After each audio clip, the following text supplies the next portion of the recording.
উম্মার দায়িত্ব আবু তো হাতনানের নয়, এই উম্মতের দায়িত্ব আব্দুল মালিক সাহেবের নয়, এই উম্মতের দায়িত্ব মুস্তাকুর নবী হুজুর, ওসামা ভাই, আহমদুল্লাহ হুজুর, এই ইন্ডিভিজুয়াল মানুষদের নয়।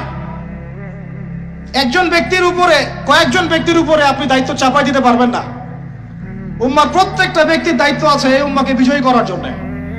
আর আপনি চিন্তা করেন, আয়নার সামনে দাঁড়ান, আয়নার সামনে দাঁড়াই চিন্তা করেন না যে সারাটা জীবনে 30-32 বছর বয়স হয়ে গেল, 40-50 হয়ে গেল, এই উম্মাহ আপনার কাছ থেকে কি পেয়েছে এখন পর্যন্ত? এই উম্মাহ আপনার কাছে কি পেয়েছে? কয়টা বই পেয়েছে, কয়টা লেকচার পেয়েছে, কয়টা অ্যাসোসিয়েশন পেয়েছে, কয়টা ইকোনমিক প্রজেক্ট পেয়েছে,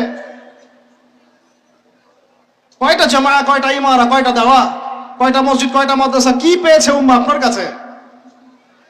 আমি আপনার কলবে আঘাত করতেই আসছি, আমার কথায় আপনি আঘাত পাবেন আমি জানি। এই আঘাতটা আপনাকে আল্লাহর পথে নিয়ে আসবে ইনশাআল্লাহ। এই আঘাতটা ইনশাআল্লাহ আমাদের এই তরুণ ভাইদেরকে আল্লাহর পথে নিয়ে আসবে ইনশাআল্লাহ। সাহসী মানুষদের মতো বলেন ইনশাআল্লাহ। এই আওয়াজগুলা ইনশাআল্লাহ আমাদেরকে আল্লাহর পথে নিয়ে আসবে ইনশাআল্লাহ। প্রত্যেক ঘরে ঘরে একজন করে হাফেজ তৈরি করেন, প্রত্যেক ঘরে ঘরে একজন দিনদার মেয়েকে বিয়ে করেন, প্রত্যেক ঘরে ঘরে যে বাচ্চাগুলো হবে এই বাচ্চাগুলোকে ইসলামী শিক্ষায় শিক্ষিত করেন, প্রত্যেক ঘরে ঘরে অন্তত একটা করে আলেম তৈরি করেন। একটা আইয়ুবী দেন আমাদেরকে, একটা খালিদ বিন ওয়ালিদ দেন, একজন আপনি আমাকে ওমর ইবনুল খাত্তাব দেন, একজন মুসআব বিন উমাইর দেন, একজন খুবাইব দেন, একজন মুসা বিন নুমাইর দেন। কাদের নাম বলবো? একজন তারেক বিন জিয়াদ দেন, একজন বিন কাসিম দেন। একটা সন্তান দেন আমাদেরকে, একটা সন্তান মানুষ করেন। একটা 10টা-20টা বাচ্চা নিচ্ছি, একটাও মানুষ হয় না। আলেম পরিবারের সন্তান মুদিখানার দোকানে ব্যবসা করে কেন খাবেন আপনি? আপনার এই উম্মতের উপর দায়িত্ব আছে। আমাদের দায়িত্ব খালি মধু বিক্রি করা, দাড়ি টুপি বিক্রি করা, আতর বিক্রি করা? ইসলামের দিকে আসার সাথে সাথেই কেন আপনার এই দিকে চলে যান? উম্মাকে কে নেতৃত্ব দিবে? আমরা দিব? আমাদের কোনো ক্ষমতা আছে? আমাদের কোনো জ্ঞান আছে? আমাদের কোনো সেই যোগ্যতা আছে? আমাদের দিকে আঙ্গুল তুলতে পারবেন আপনি?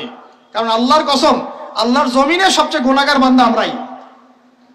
যদি আমরা সত্যিকারের নেতৃত্ব প্রদান করার যোগ্যতা অর্জন করতে পারতাম, এতদিনে আমাদের হাতে দিন বিজয় হয়ে যেত। নাই সেটা আমার মধ্যে, নাই সেটা হয়তো আমাদের মধ্যে, পারছি না আমরা। আপনাকে দায়িত্ব নিতে হবে। একজন ভাই গার্মেন্টস ব্যবসায়ী, তিনি এত বড় একটা আয়োজন করতে পারেন, তার দায়িত্ব পালন করতে পারেন। আপনারও তো অর্থ সম্পদ আছে, একটা ইসলামিক ইউনিভার্সিটি করেন, একটা বড় একটা মার্কাজুল কোরআন, মার্কাজুল ইলম গড়ে তোলেন, ওলামায়ে কেরামদের একটা জামাআত গড়ে তোলেন। কিছু পারেন না, অথেন্টিক বইগুলোকে প্রচার করার ব্যবস্থা করেন, কিছু অথেন্টিক মিডিয়া প্রডিউস করেন। তোমরা জেনারেল লাইনে পড়াশোনা করে কয়জন বিজ্ঞানী হচ্ছ? একটা সফটওয়্যার আবিষ্কার করতে পারছি না আমরা ইসলামিক। হাতে গোনা যায় অ্যাপস, 3-4টা অ্যাপস ইসলামিক। প্রযুক্তি আমাদের নিজস্ব হাতে তৈরি করা না, আমাদের স্বতন্ত্র মিডিয়া নাই। এই মিডিয়াগুলোতে কিছু হয় না, এগুলো বরং কোনো কোনো ক্ষেত্রে ফিতনাও ছড়ায় বেশি। কারণ আমার কথা মন খারাপ করুন না, কারণ আমি চ্যালেঞ্জ করতেছি আপনাদেরকে, আপনি 1000 জনকে বসান যারা দিন নিয়ে কাজ করতে চাচ্ছেন, তাদের 10% কোরআন তেলাওয়াত সহি না। কোরআন তেলাওয়াত সহি না করে আপনাকে এত বড় দায়িত্ব নিতে কে বললো? আপনি তো বুঝবেন না যে কোনটার সাথে কোনটা দিতে হবে, কি বলা দরকার, কি প্রচার করা দরকার, কি করা যাবে না। বাংলাদেশে আলেমে আলেমে দ্বন্দ্ব লাগানোর জন্য অনেক সময় মিডিয়া দায়ী হয়ে গেছে। কেন এরকম সামলাইন দিতে গেলেন? অমুককে ধুয়ে দিল তমুক। সে যদি না ধুয়েও দেয় তবু তো আমার মনে হচ্ছে লোকটাকে ভালো মনে করতাম, লোকটাকে আলেম মনে করতাম। এরকম কথা বললো আমার সম্পর্কে, আমার মনের মধ্যে একটা খারাপ ধারণা সৃষ্টি হচ্ছে। কেন আপনি সামলাই দিতে গেলেন? ওর যখন চোখে পড়বে সে আবার কাউন্টার দিবে, কারণ আমরা তো মন থেকে পবিত্র না, মনের মধ্যে হিংসা দিয়ে ভর্তি। আমি ঘুরেছি, প্রত্যেক মহলেই ঘুরেছি, আমরা এখন পর্যন্ত নফসের তাজকিয়া অর্জন করতে পারি নাই। মনে আমাদের যে পরিমাণ হিংসা বিদ্বেষ, এই হিংসা বিদ্বেষ নিয়ে কবরে গেলে আল্লাহ পাকের একটা আযাব মাটিতে পড়বে না। আল্লাহ মাফ করুক আমাদেরকে।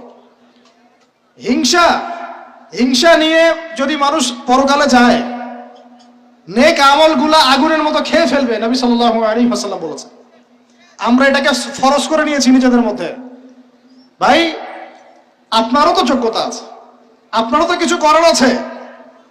একটা অ্যাপস আবিষ্কার করেন, একটা বই লিখেন, একটা মাদ্রাসা করেন, একটা মসজিদ করেন, একটা ইসলামিক ইউনিভার্সিটি করে তোলেন, স্বতন্ত্র ইসলামিক মিডিয়া করে তোলেন।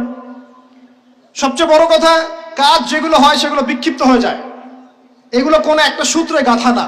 এখানে একটা মাহফিল, ওখানে একটা, ওখানে একটা, ওখানে একটা, এখানে একটা মাদ্রাসা, ওখানে একটা, ওখানে একটা, এখানে একটা। চারজন চারভাবে চিন্তা করেন, চারজন চারভাবে চলেন। এখানে একটা সংগঠন ইসলামিক, ওখানে একটা, এখানে আরেকটা, ওখানে একটা। একটা ওয়ান উম্মাহ জামাআহ নাই বাংলাদেশ। তো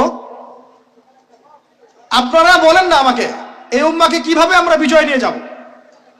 আমাকে আপনারা বলেন, ছোটখাটো প্রশ্ন করা বাদ দিয়ে আপনারা আমাকে উত্তর দেন, কিভাবে আপনি এই দুনিয়াতে আল্লাহ পাকের দ্বীন ইসলাম কায়েম করবেন? পথ পদ্ধতি কি আপনার কাছে? কি পথ পদ্ধতি, কিভাবে শুরু করবেন? তারপরে কি, তারপর কি, তারপর কি, তারপর কি, গন্তব্য কোথায়? এখন আমি বলি আপনাদেরকে গন্তব্য কোথায়? আমাদের গন্তব্য জেরুজালেম।